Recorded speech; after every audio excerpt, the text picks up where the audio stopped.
on the Zero Hour with us. I'm Richard RJ Eskow, and joining us now is a good friend of the program, a writer for Pando Daily, stays on top of the shenanigans in the Silicon Valley, Yasha Levine. Yasha, thanks so much for joining us. I'm glad to be back. Hey, listen, man. Okay, here's the thing. Whenever it was that I downloaded the Tor browser, when everybody was freaking out about internet security before Ed Snowden made his revelations and all that, I had this thought as I was downloading it, which is like, am I just now like flagging myself for the NSA? And if they weren't watching me before, they're totally watching me now because I downloaded Tor browser. For our listeners who don't know, is a browser that was created and marketed as absolutely anonymous. People can't tell what you're doing. People can't track you. Government can't track you and all that. And when I downloaded it, I had this, then I thought, nah, I'm just being paranoid. But you've been writing about Tor, and you mind telling us a little bit about what you found out? Yeah, sure. So, I mean, simply put, so this Tor anonymity browser is supposed to protect you online, protect your identity, hide your identity from anybody who might be watching, whether it's your ISP or some, bad government agency trying to understand what you're doing, trying to profile you. It's supposed to hide your identity. And, what I found out was that this anonymity tool was built, financed, and is currently funded by the U.S. military intelligence complex. So I'm talking about the Department of Defense grants. I'm talking about CIA-connected propaganda outfits that run Voice of America. I'm talking about State Department grants that are dedicated to promoting freedom and democracy abroad. So it's pretty much a kind of a privatized project of the U.S. government that was initially developed and designed in the U.S. Naval Labs in D.C. And it was designed primarily for not for consumer use, but for intelligence use. It was designed primarily to hide the identity of spooks, of intelligence agents and assets online as they went about their business online. So that's the sort of short answer.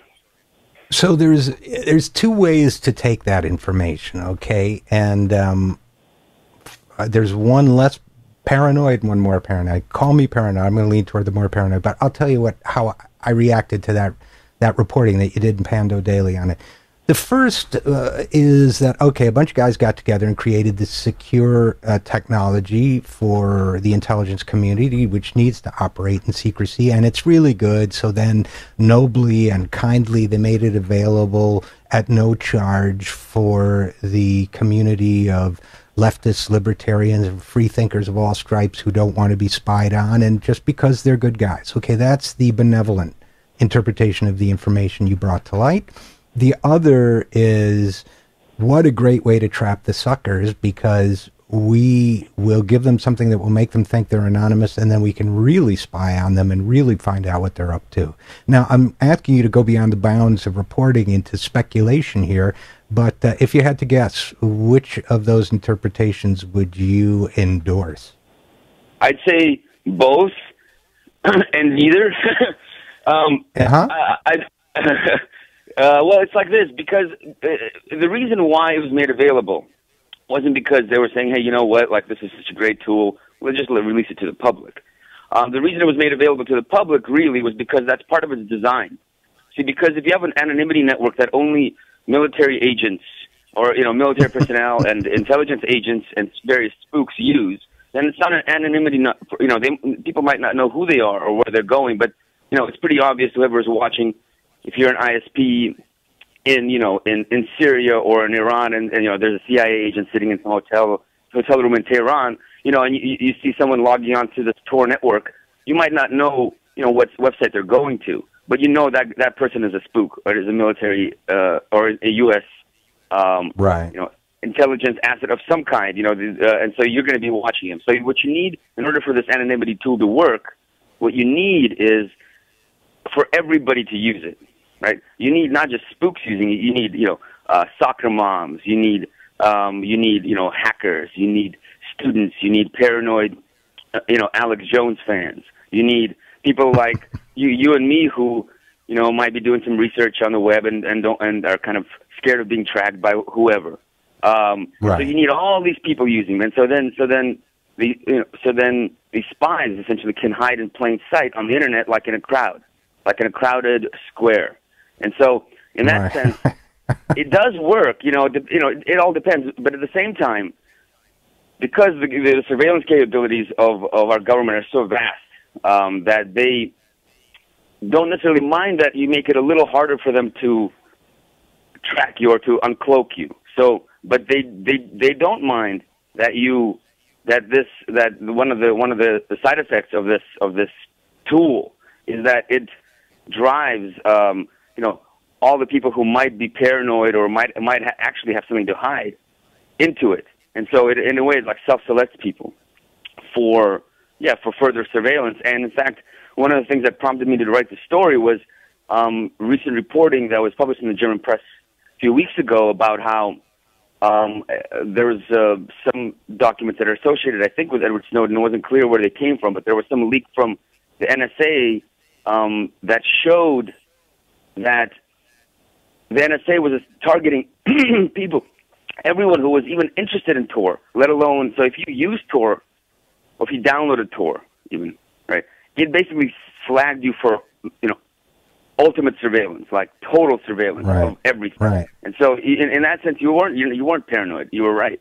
And so, because the NSA might not be able to uncloak you right away, they can pretty much record all your traffic and then play with it later on if they want. Right. So in that way, it has a dual function, which is kind of a brilliant thing if you think about it. It does offer anonymity to intelligence types on the internet, and then it also sort of herds people who have something to hide on the same network and self-selects them for surveillance.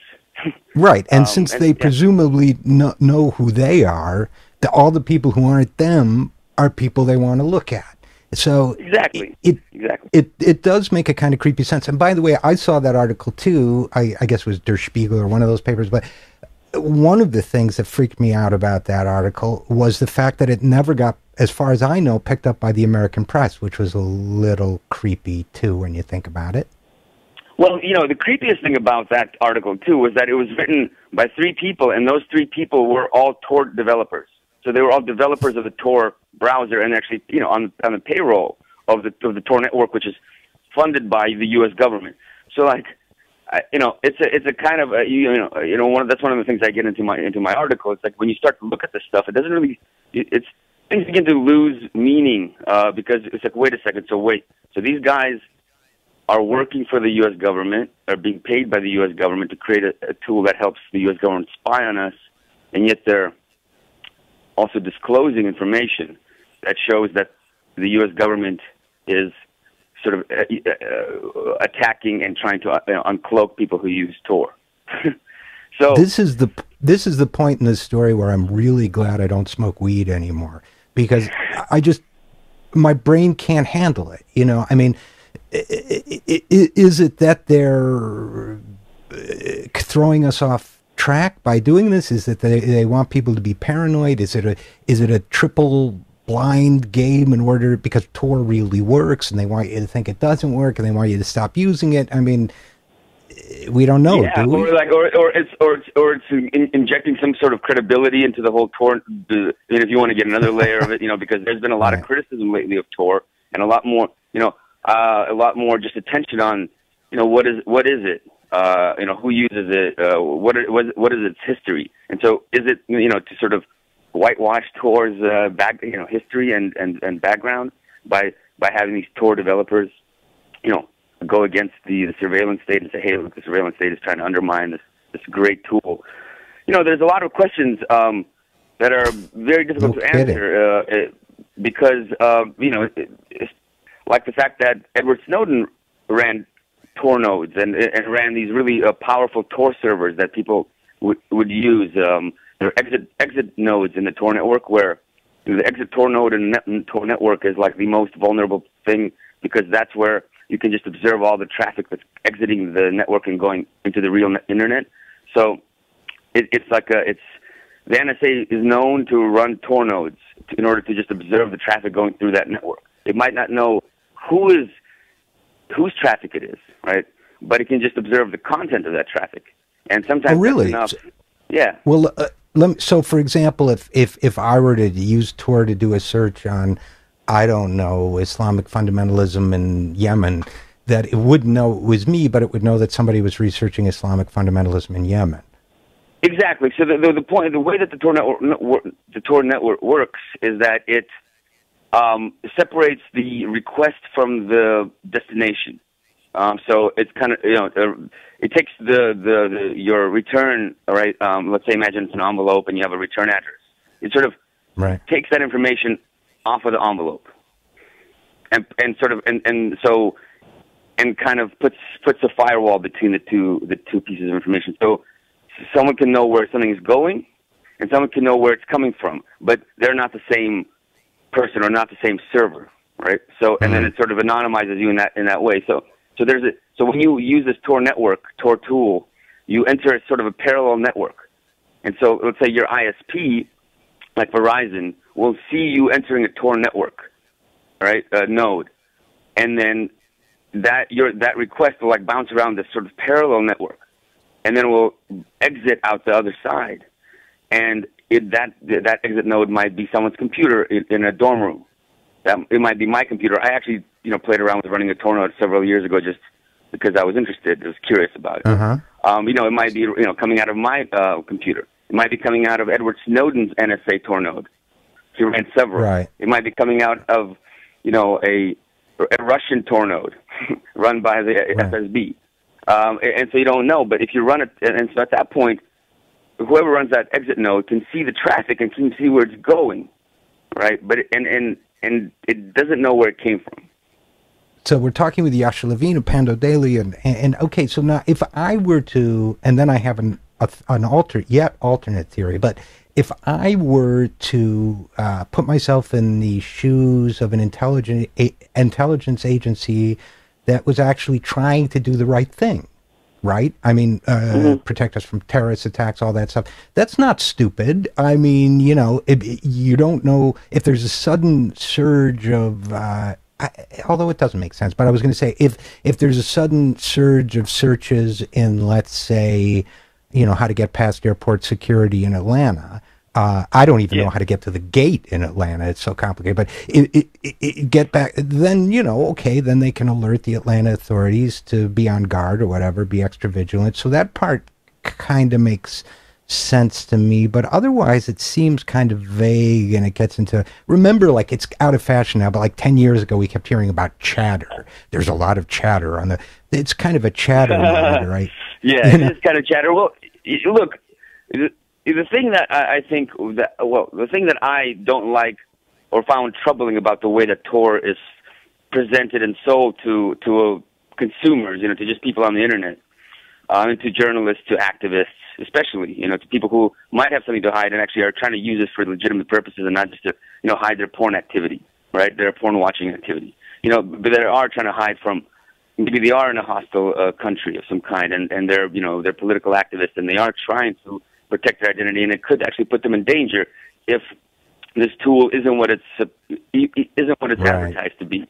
And so what I found disturbing was the disconnect between the original reality and the purpose of Tor, and the way that it's presented to us consumers and just users. And so the ultimate and the current purpose of Tor is just a very simple purpose, and its purpose is for intelligence, for military intelligence, for agencies like the NSA, agencies like the FBI, various law enforcement agencies, even local police departments.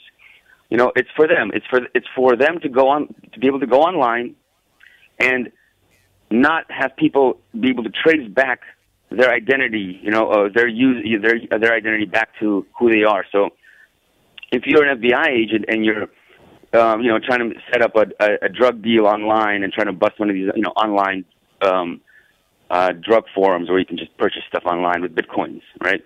You don't want to have to, if that FBI agent wants to be able to register on that forum, anonymously and not have that registration IP address, right, tied back to an FBI .gov domain name of some kind, right? Right. So it's about cloaking yourself, and that's one use. So it's frequently used by the FBI for intelligence gathering online, for infiltrating forums, for pretending to be someone they're not online, right? All the time. And then there's when you're a agent, like a secret agent operating in hostile territory, and you need to dial back using the internet, but you don't want to just tell everybody who's in the hotel that you're staying at, or in the in that country's ISP that's being monitored, that you are a CIA agent, posing as a tourist, right?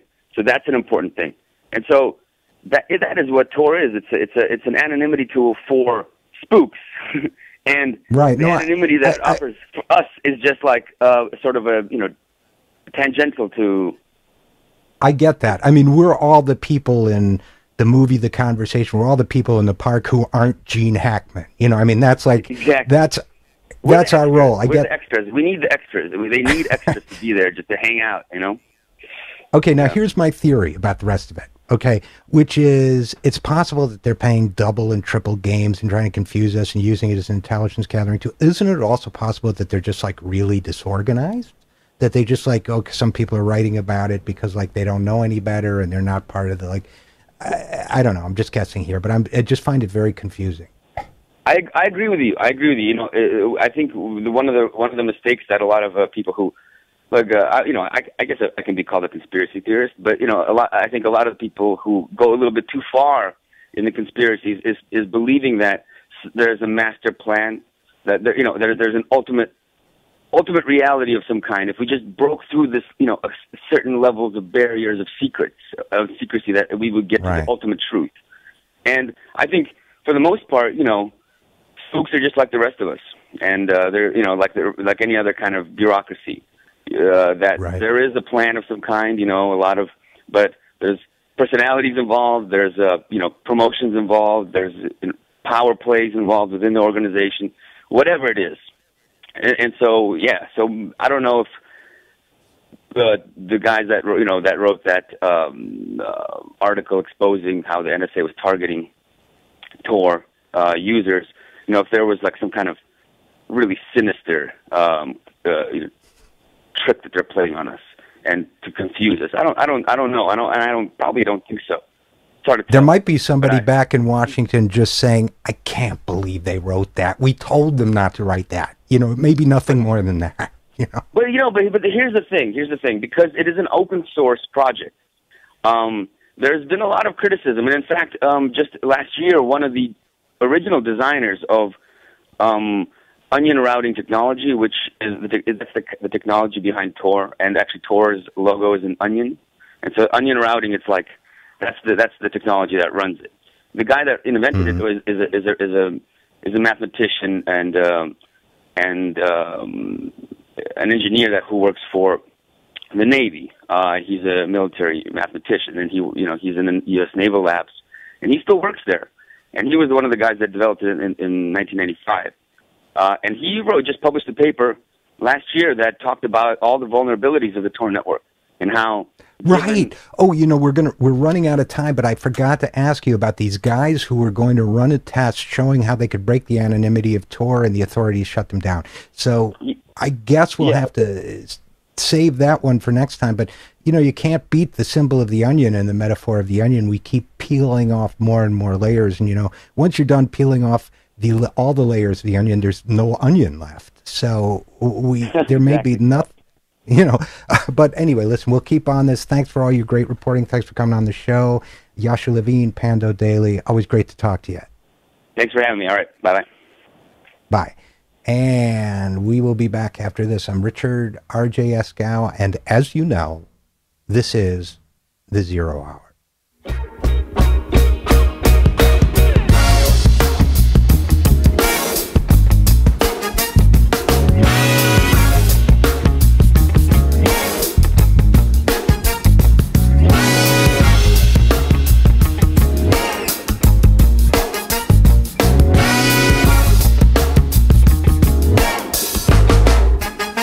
You are listening to the We Act Radio Network, produced in Washington, D.C. Visit us online at weactradio.com.